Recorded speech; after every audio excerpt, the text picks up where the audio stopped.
there's a point you get when you're angry that it touches your blood and programs you, and it will take you a long time to reprogram that strong feeling from yourself. So we should be in a place that even in our anger, you're not angry past to the point that it's like you mutate downwards. And I remember the thing that stuck with me with this adverse or utterance from him was like, he was even bringing the verse where Christ says, when you give the other cheek, when you hit the other cheek, you should be able to give the other cheek. Hey, I just felt within me, no, no, no, no, no. Like there was this energy that was rising within me that was trying to say, no, no, no, no, no. Like how? So I kept asking, so should you just pretend? Should you just pretend that you're not? And he said, no, there comes a point that you're, how I understood, there comes a point in your growth as a person that you're not riled up by mundane matters, or rather you've grown so much within yourself that it takes, or rather like you are able to have this encompassing love that covers a multitude of sin. And I'm telling you, that statement that he made that day stuck on me so much that I would just be sitting alone and I would be thinking, what did this man say? Like, what did this man mean? And it's not like I had not read that part where Christ was giving this advice of, if you're hit the other cheek, you should be able to give the other cheek. But I think I was just reading, and not even, sometimes I realize sometimes in my growth, there was a time I was just reading the Bible as if it's just a simple storybook. And I was not getting the liveness from it. But as I've grown with time, you are able to just stand where, or step into the place where those words were released. And now that's when the transformation within comes. So I remember those were, that's what mark that one thing. When that point was a point that really made me know, like, there's something that I do not understand in this walk, in the walk that I'm in of Christ. And another thing is when he was describing what love is, and he said that we are so accustomed to the love that is so controlling, that, and so expectant of return. Like, the much that I love you is the much that you should love me. The much that I I can only love you with, and if maybe we've made a pact, like we are friends, I can. It's like there's a caveat put around me that I'm not able to give myself to another in that magnitude, because there's this cocoon that I've already made. And what's now really stuck me to my core is when he was transposing it to the love that is between, maybe like the love that is between like a couple.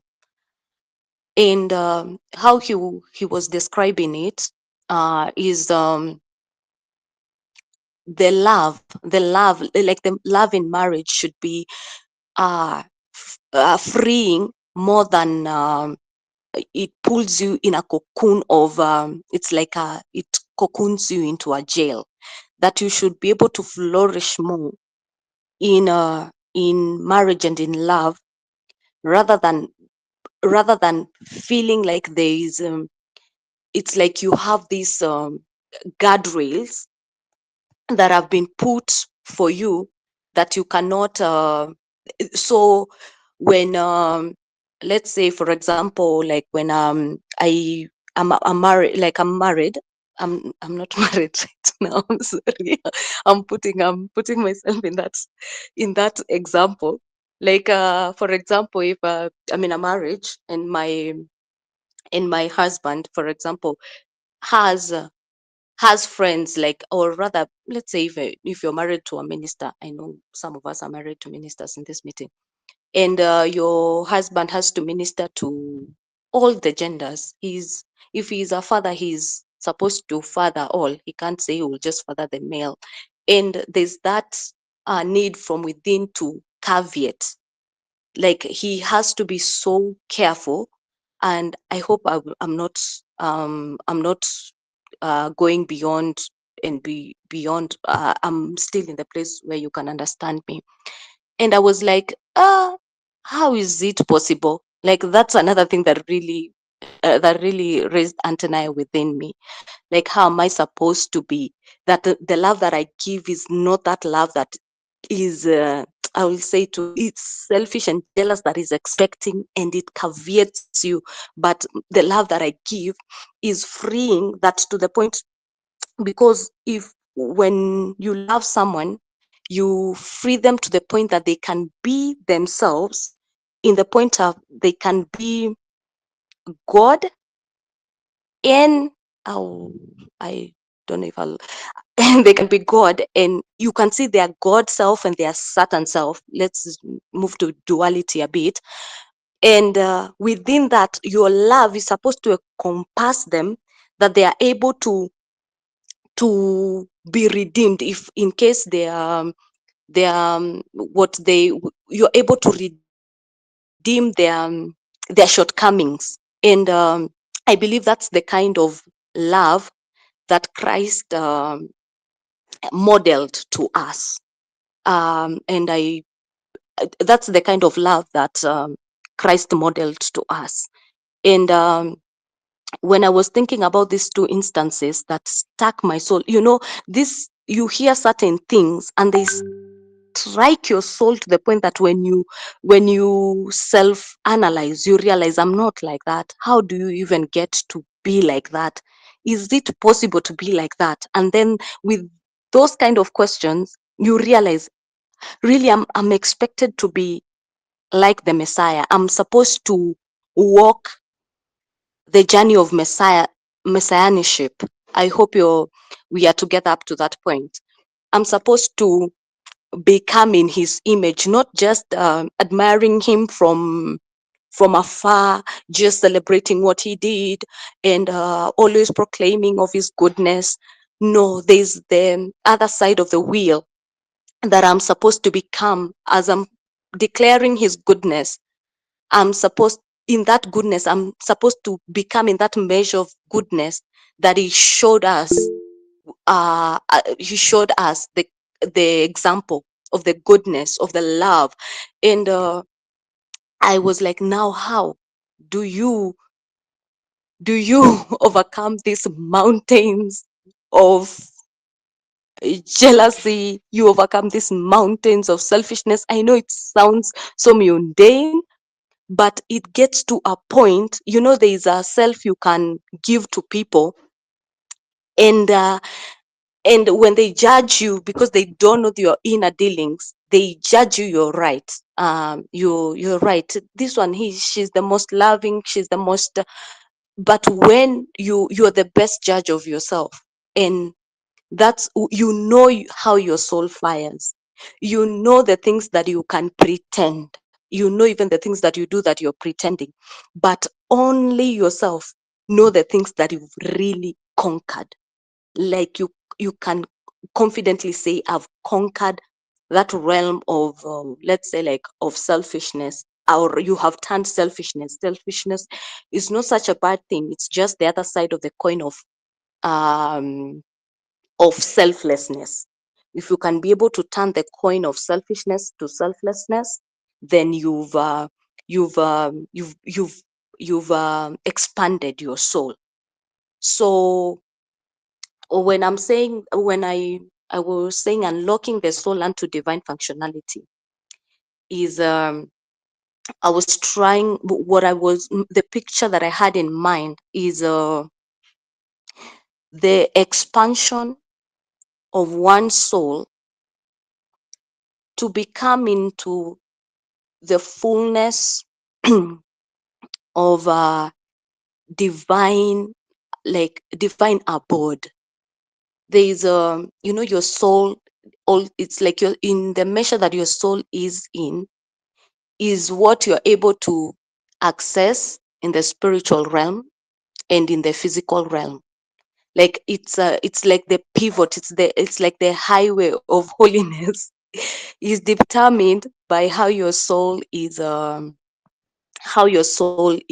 opened up. And there's something, as I was meditating on these things, I was in that place and I realized, and the soul is not about just morality and moral ground.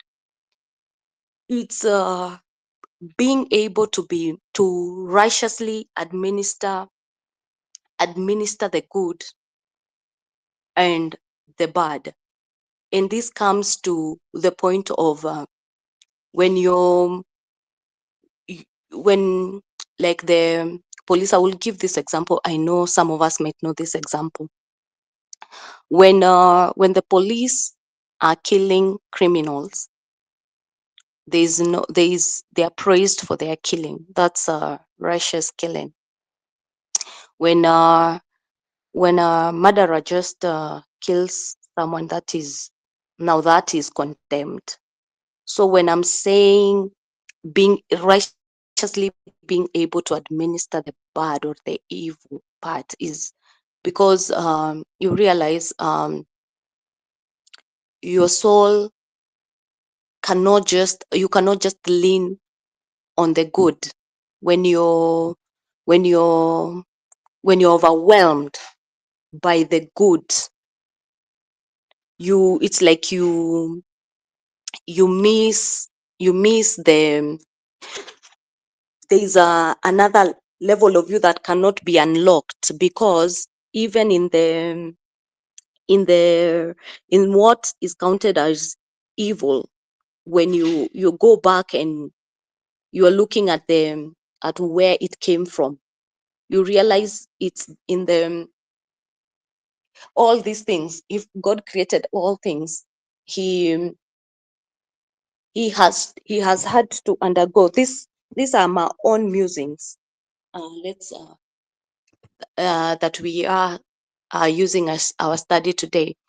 Um, he must have undergone those transformations himself.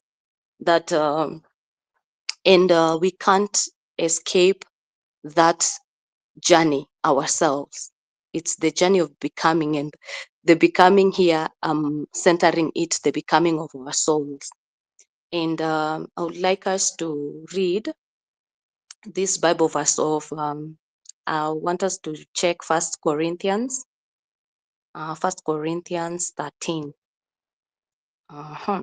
Let me read. And I will start. Though I speak with the tongues of men and of angels, and have not charity, I'm become as sounding brass or a tinkling cymbal. And though I have the gift of prophecy and understand all mysteries and all knowledge, and though I have all faith so that I could remove mountains and have no charity, I'm nothing. And though I bestow all my goods to feed the poor, and though I give my body to be burnt, and have not charity, it profiteth me nothing. Charity suffereth long, and is kind. Charity envieth not. Charity vaunteth not itself, is not puffed up, doth not behave itself unseemingly, seek not her own, is not easily provoked, thinketh no evil, rejoice not in iniquity, but rejoice in the truth, bear all things, believeth all things, hopeth all things, endureth all things. Charity never faileth, but whether there be prophecies, they shall fail, whether there be tongues, they shall cease, whether there be knowledge, it shall vanish away. Far we know in part, and we prophesy in part, but when that which is perfect is come, then that which is in part shall be done away. When I was a child, I spake as a child, I understood as a child, I thought as a child, but when I became a man, I put away childish things. One thing that that made me read this verse to us is that place of you see where they, especially let's focus on when they say that charity never faileth, but whether there be prophecy they shall fail. No, where they say that it shall all pass away in time. um sorry, it shall vanish away. They shall fail, whether there be tongues they shall cease, whether they be knowledge it shall vanish away, but love never faileth. So when you're in the place of expansion of soul, that you realize that um, in your growth you have to, that's where you can unlock the eternal things. How you, if you're able to be expanded in love, uh you you can see there's that love surpasses even prophecy, surpasses even speaking of tongues.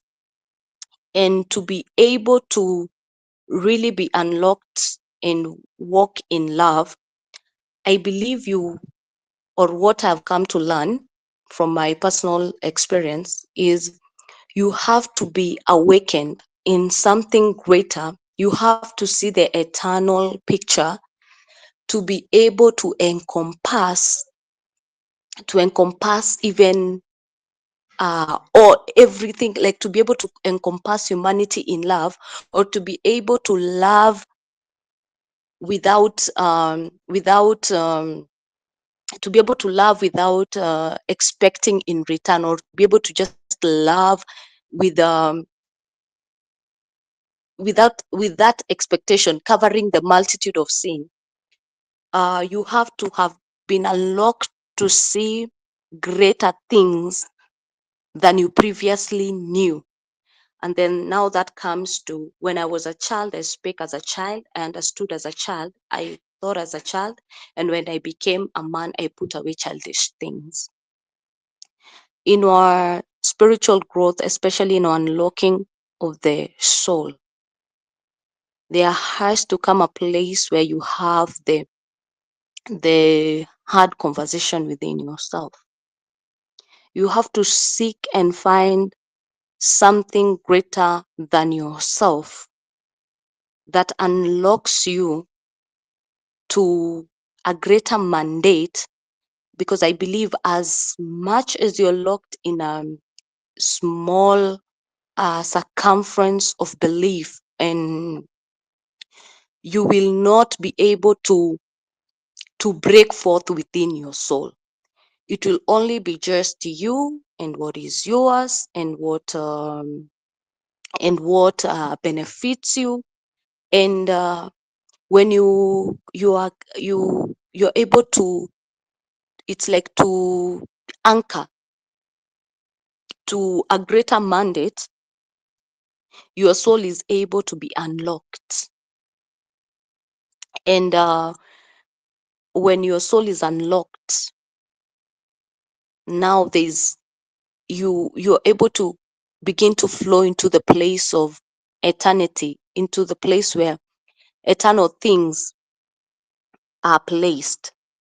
Because once even your language changes, where you are just speaking about you and your family, you begin to talk about your nation and the nations, begin to talk about humanity and creation, and you begin to be unlocked into your bigger self, uh, where you just knew yourself, maybe in the name that you were given.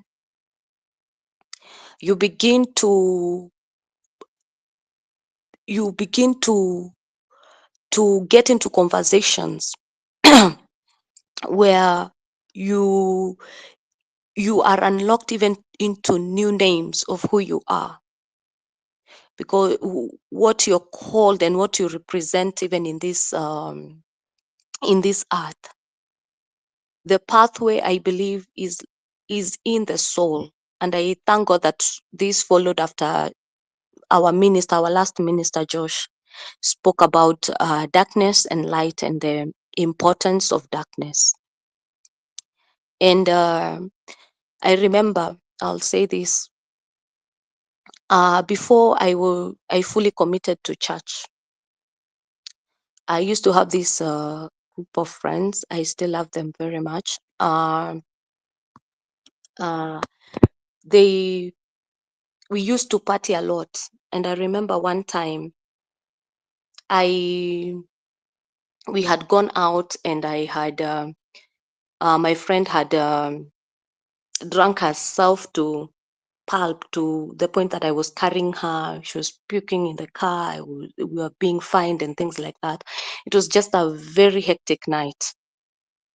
And as we were going back to our room, I remember the next day I was just asking for her to refund some money that I had to overpay because of the bad behavior.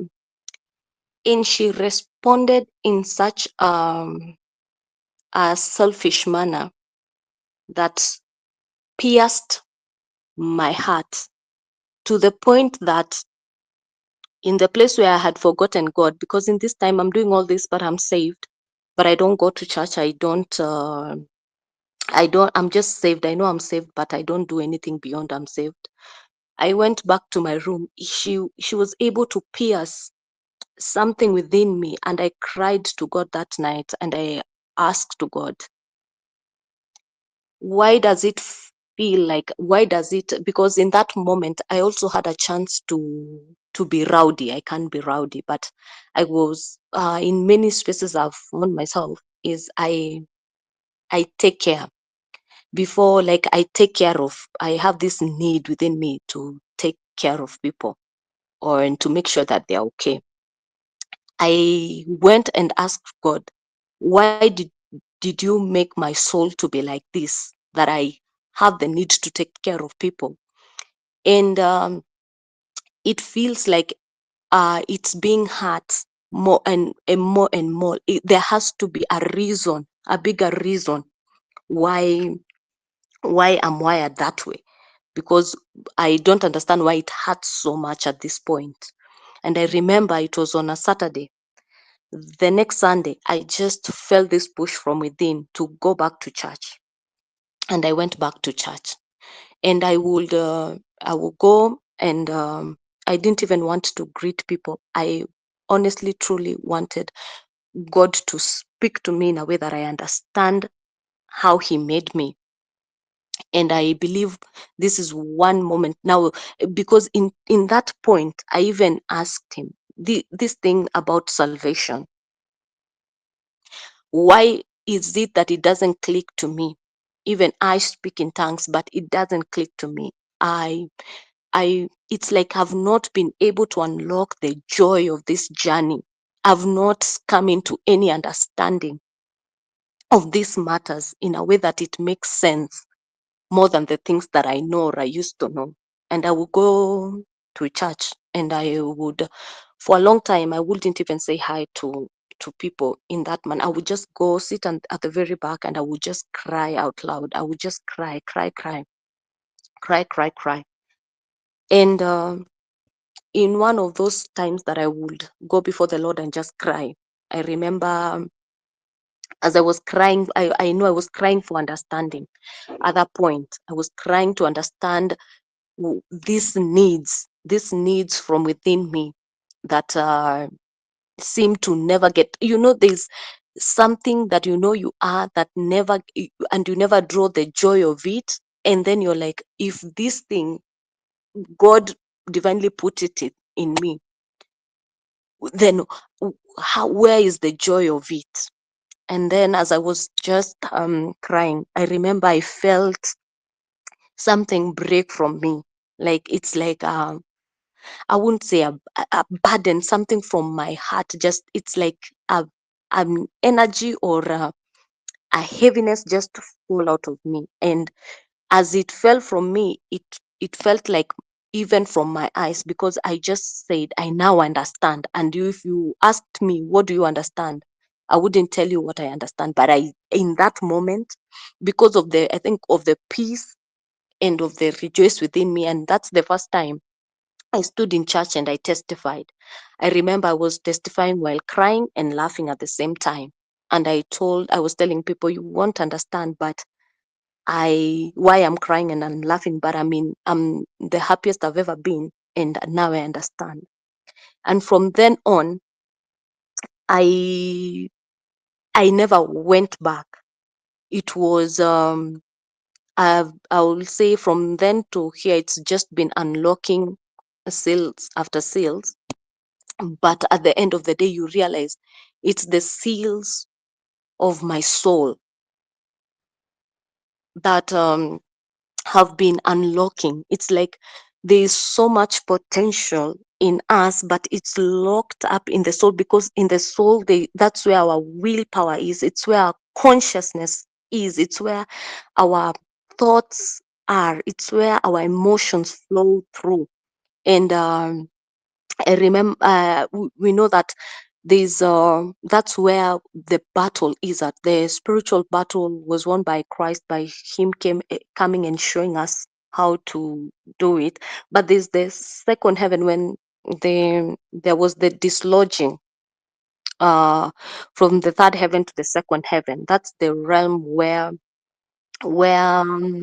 the battle is at, and that's where our souls battle the most, because that's where the casting down of all imaginations that exalted themselves above uh, are casted down. It's in our minds, where our soul, there's the functionality of the soul too. So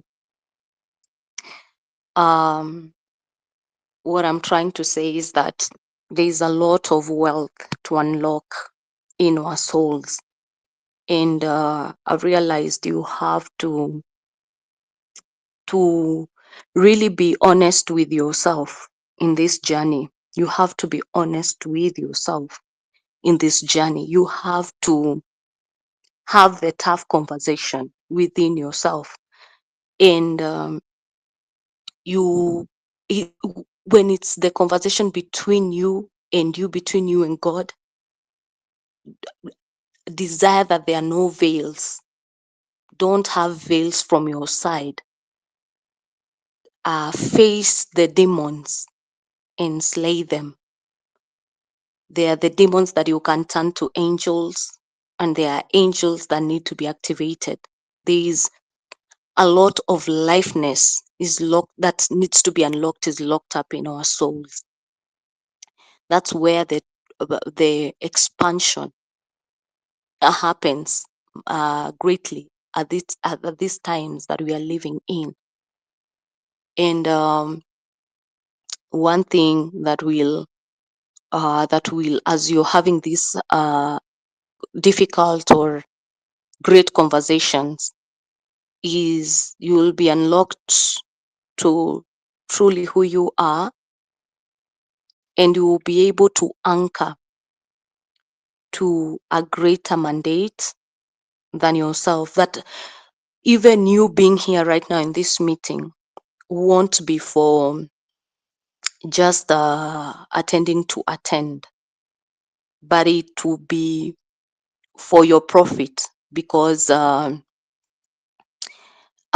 the journey that we are on, I will say, now that we know we are on the journey of our spiritual becoming, our spiritual awakening into our divine nature and stature, uh, you will realize that there are tough conversations to be had.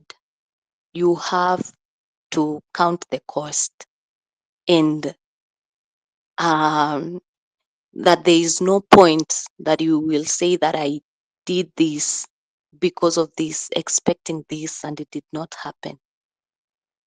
The accountability lies within you, and how you are willing to be unlocked, especially within your soul. And I see our time is so much gone, and for anything that we've not spoken about, we'll continue in the next session. Just allow me to stop from there. I know most of the things were just, it's like me speaking to my soul again. I hope that you've been launched also within yourself in that space of speaking to your soul and analyzing where you are at and seeing, are you making steps forward? And just even the place of rejoicing from where you are as a child, and you spoke as a child and understood as a child, but you can see the places that you've become a man and you've put childish things away. And I'll just pray as we finish today's session. Father, I thank you for the conversations that we've had concerning the soul. Thank you for the unlocking that is taking place. Thank you for the enlightenment that is flowing within us. Thank you for the expansion that is taking place within our soul, that we are laying down baggages and burdens that have kept us into accessing eternal matters. And we are coming into the place of even declaring that we are ready to have our face-to-face conversations with you. We are ready to be just laid bare within ourselves and before you, Lord, and to just embrace the journey of becoming, into our divine nature and our divine stature, even using this gateway of the soul, Father. Thank you for strength has been given us, and thank you for we shall continue to be profitable, and to as we continue to unlock the wealth of the soul. In the mighty name of Yeshua, amen. I give it back to our programmer, and thank you for listening to me. Amen, amen. Well, thank you so much, Fresha, for that powerful release and reminding us concerning the wealth that we have in our soul and how to even mine it. I will take us straight to our announcements. If you're giving through M-Pesa, you go to M-Pesa, Lipa na M-Pesa, pay bill number 522522, account number 1157028047. That is 522522, 1157028047. It will give you Kingdom Touch Ministries, KCB Bank. If you're paying through check, it will be KCB Bank Kenya Limited. Account name is Kingdom Touch Ministries. Account number is 1157028047. Branch is Kencom House, Moi Avenue. For overseas, account name is Kingdom Touch Ministries. Bank name is KCB Bank Kenya Limited. Branch address is Kencom House, Moi Avenue. Account number is 1157028047. RAC code is TFS. Swift code is KCBLKENXTFS. If you're giving a special offering, ensure that you communicate to the number +254 791151501, or write to us through kingdomtouch.ke@gmail.com. I hope that you've gotten that. I'm just confirming that it's being okay. Next slide, please. All right, I'll read from mine. Uh, if you've been blessed by the ministers, the minister of tonight, that is Frasha, you can send your offering to her number 0708 899 166. That is 0708 899 166. Someone can write for me at the comment section, sorry, as we continue. Also, if you have a visitor or you have someone that has been requiring prayers, you can speak to our church line, that is 0791151501. You'll find someone on the other side who will be able to speak to you and pray with you. Our KTM online service still continue. Every Sunday at midday, there's a video that is released, and also on Fridays there is a video that is released on YouTube, Kingdom Church Network. Let's continue mining from the same as we continue listening to our dad. Our dad has written 2 books, In the Image and Likeness of God and Knowing the Holy Spirit of the Divine Feminine. If you require these 2 books, you go to Apostle Daniel Lesonga's Facebook page. There is a pinned post. You click the link and it takes you to a website where you can purchase it. Or if you want a paperback, you can call or write to +254 791 151 501 and you'll be sorted on that. Our social media pages, we have Facebook. Our main page is KTM HGA. If you've not liked, if you've not followed, if you've not listened to the messages that are uploaded there, you can go back and check. We also have posts that are shared every day, so make sure that you are checking that. We also have Apostle Daniel Osonga, we also have Priestess Kiki Osonga, we have Planet Evangelism Activate, and we also have Kingdom Touch Worship. For Instagram, we have KTMHGA. For YouTube, we have Kingdom Touch Network. We also have Apostle Daniel Osonga on YouTube. For Telegram, we have Kingdom Touch Ministries Media. For WhatsApp, +254 791 151501. I believe that we have come to the end of the service. If you have a question, ensure that it's written to the number, our church number, and it will be sorted to you. Thank you so much for the number. The number, Freshers number, has been written. If you want to check it out and ensure that you bless her, she has blessed you. Also, I've noticed that Pastor Nelson Castile is here with us. We also have our dad. I had seen mom at some point. I think she dropped off at some point. We are honored to have you here. And also remember that Apostle Castile is coming to Kenya this September. So be prepared. Continue preparing yourself through prayer. And also, oh, our mom is here. I've seen her. And also, through you planning yourself, and speak to also our admin, Asilia, to give you more information on that. So we'll call it a night. Have a lovely night, full of encounters with the Lord. Shalom.